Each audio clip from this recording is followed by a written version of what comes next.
Assalamualaikum warahmatullahi wabarakatuh. Saya Putri Nurul Fikriyah, NIM 18007 dari kelompok 7 yang akan menyampaikan materi mengenai intracerebral hematom atau ICH. Definisi intracerebral hematom atau ICH. Intracerebral hematom adalah perdarahan yang terjadi dalam jaringan otak itu sendiri, yang dapat timbul pada cedera kepala tertutup yang berat atau cedera kepala terbuka. Perdarahan ini juga dapat timbul pada penderita stroke hemoragik yang disebabkan oleh melebarnya pembuluh nadi. Perdarahan intracerebral dibagi menjadi dua, yaitu perdarahan intracerebral primer dan perdarahan intracerebral sekunder. Perdarahan intracerebral primer adalah perdarahan yang disebabkan oleh hipertensi kronik, sehingga terjadi vaskulopati cerebral yang dapat mengakibatkan pecahnya pembuluh darah. Sedangkan perdarahan intracerebral sekunder merupakan perdarahan yang disebabkan oleh faktor koagulopati, tumor otak, vaskulitis, dan obat antikoagulan.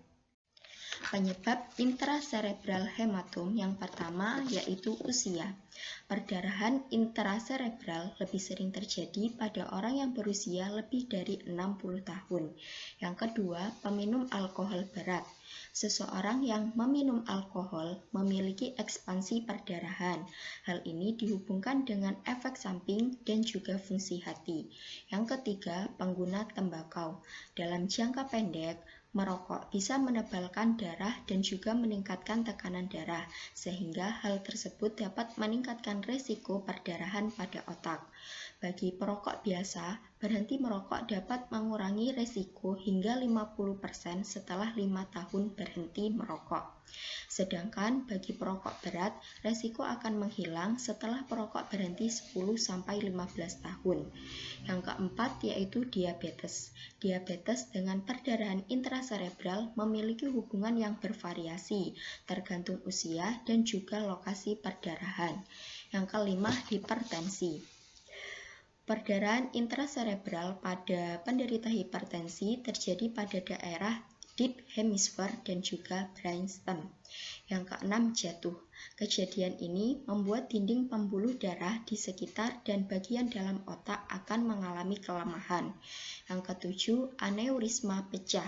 Aneurisma merupakan kondisi di mana pembuluh darah pada otak melemah dan mengalami pembengkakan, sehingga berpotensi pecah dan mengakibatkan perdarahan pada otak. Dan yang terakhir yaitu cedera penetrasi peluru. Cedera kepala terbuka atau cedera penetrasi merupakan cedera pada otak karena lapisan kepala terkena oleh benda tajam seperti terkena peluru. Patofisiologi intracerebral hematom. Otak tidak memiliki cadangan oksigen, sehingga otak sangat bergantung pada aliran darah setiap saat.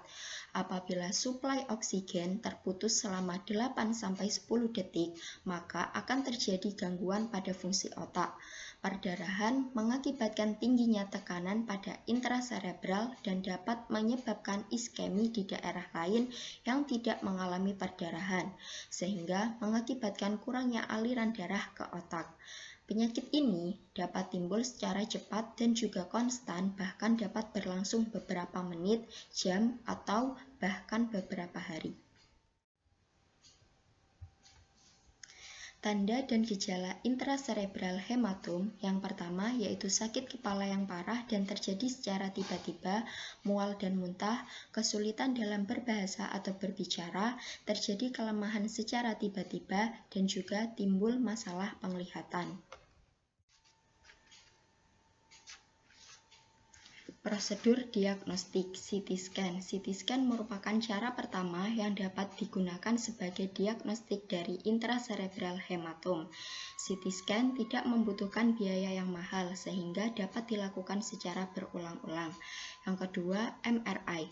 Untuk melihat keadaan intrakranial, penggunaan MRI lebih sensitif dibandingkan dengan CT scan. Selain itu, MRI juga memerlukan waktu yang lebih lama dan biayanya juga relatif lebih mahal. Penata laksanaan medis, farmakologi. Perdarahan intraserebral hematom adalah suatu kondisi yang membutuhkan penanganan segera dan serius.